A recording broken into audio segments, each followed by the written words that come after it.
everyone, and welcome to Rotten Tomatoes Countdown. Funny thing when it comes to video game movies, most of them are rotten on the tomato meter, even though we the fans love them. So just keep that in mind as we count down the best video game movies, because half of them are rotten. Sorry. Okay, it's time to press that start button, because here we go.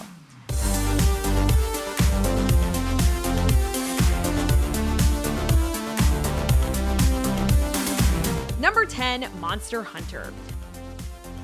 So this film is based on the role-playing game that first graced our PS2s in 2004. Not the weird role-play that your parents did back in the day. This one stars Mila Jovovich as Artemis, and what I love about it is that this was actually Mila's 5th time working with writer-director Paul W.S. Anderson, who also happens to be her husband. But really, nothing says romance like pitting your wife up against monsters like this. Fall back! Fall back! Run for cover!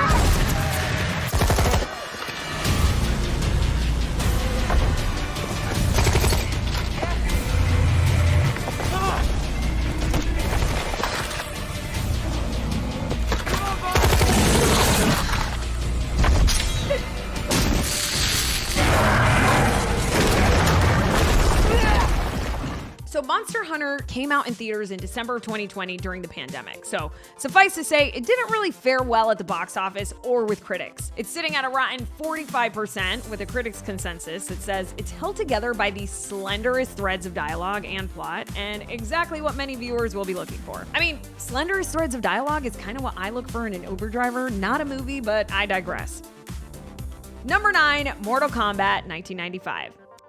Okay, so the cast for this one could have looked much more familiar in retrospect, considering that Cameron Diaz was actually originally cast as Sonya Blade. She was new at the time and she had only shot The Mask with Jim Carrey, but the producer saw dailies of that and actually decided to cast her, but she ended up having to back out when she got injured during martial arts training immediately after she got the role. Plus, Jean-Claude Van Damme was offered the role of Johnny Cage, but he opted out to make the game-inspired movie Street Fighter instead, which didn't make it onto this list, by the way, and that one's sitting at 11% on the tomato meter, BT dubs. But what this movie did have was all of our favorite characters from what was a pretty big game back in the day, and was the inspiration for my favorite SNL skit with Tiffany Haddish, Boo Boo Jeffries. If you haven't seen it, you must. I mean, it's almost as good as seeing Sub-Zero take on Scorpion in live action. Finish him!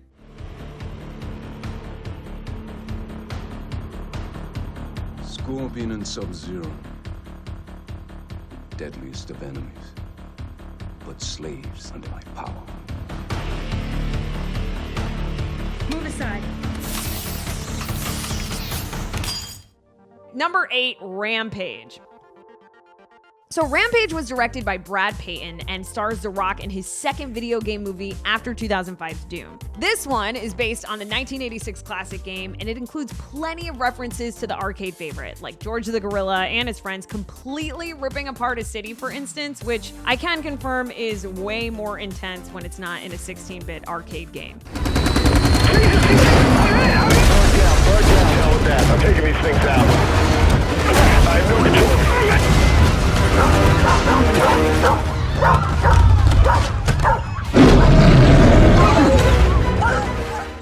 The film did well at the worldwide box office, but it holds a Rotten Tomato meter score of 51%. The consensus from critics on this one is that the movie's sheer button-mashing abandon might satisfy audiences in the mood for a brainless blockbuster. I mean, I basically button-mash my way through brainless blockbusters with my remote control from home, and it's kind of fun, not gonna lie. Number 7, Tomb Raider 2018.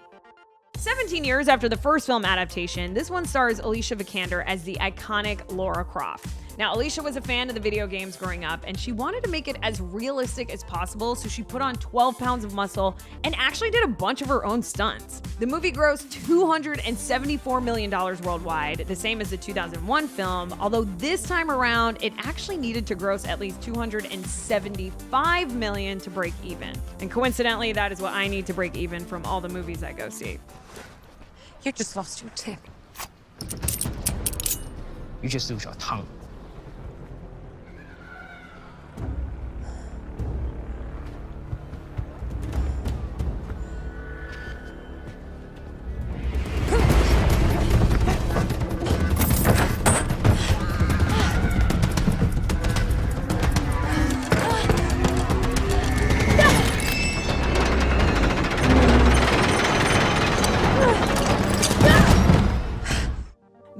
6, Mortal Kombat 2021.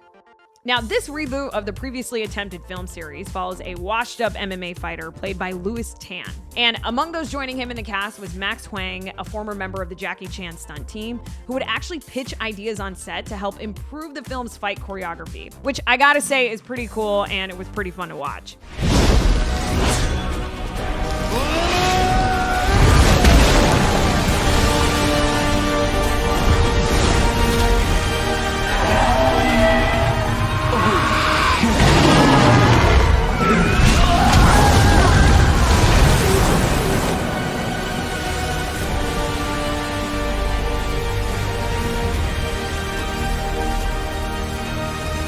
Fatality.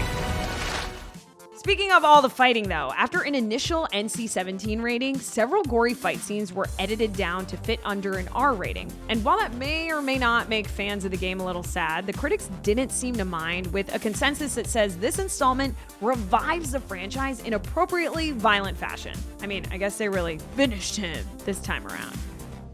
Number 5, Sonic the Hedgehog.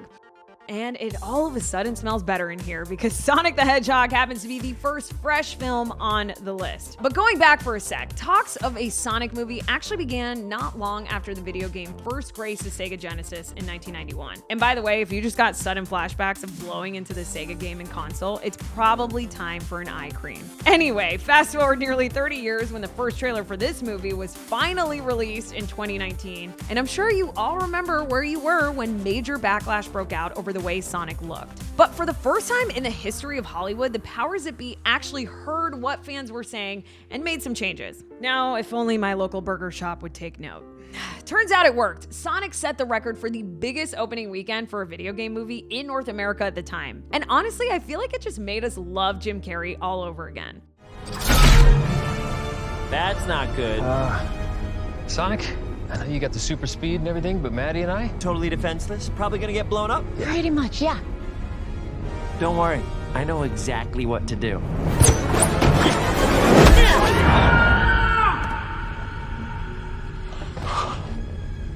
I was not expecting that.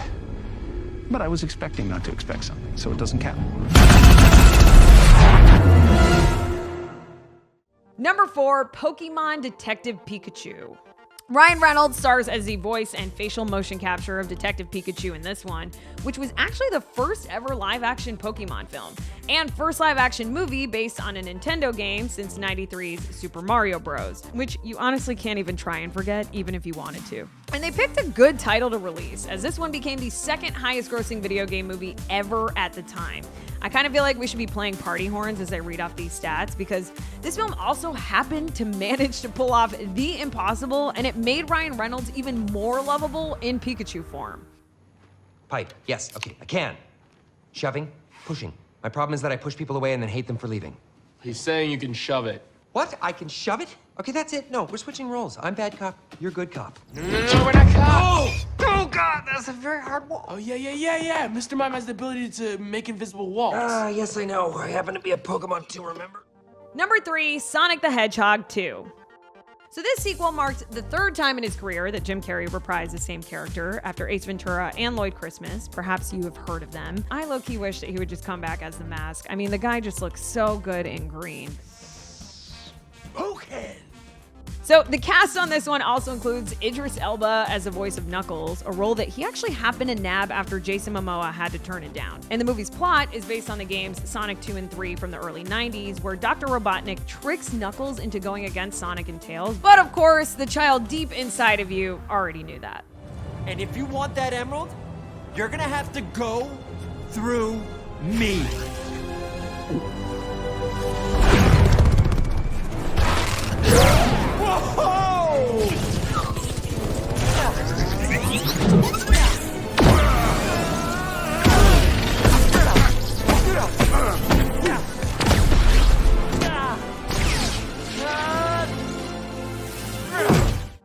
Number 2, The Angry Birds Movie 2.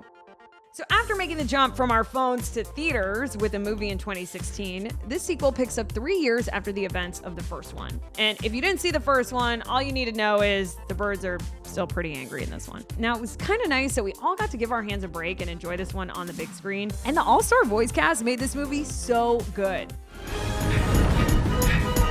Yes! We've reached 65 miles per hour! 15 seconds. Let's do this!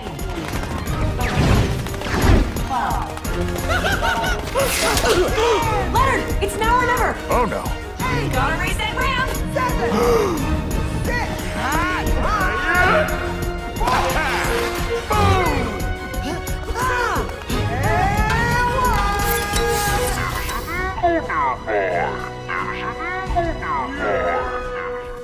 Even though Angry Birds 2 made a little less than the first movie at the box office. It did, however, receive much more favorable reviews with critics and fans, and it's actually considered an improvement, which is a rarity for a sequel, and honestly, birds in general. I feel like I meet people every day that just don't like birds. Number 1, Werewolves Within. And coming in Harry at number 1 is Werewolves Within. So this comedy horror flick is based on the VR game of the same name. But while the game is set in a medieval village, the film is actually set in modern day. I don't know about you, but I would have preferred people walking around with turkey legs. I'm just kidding, my dad jokes are getting really bad today.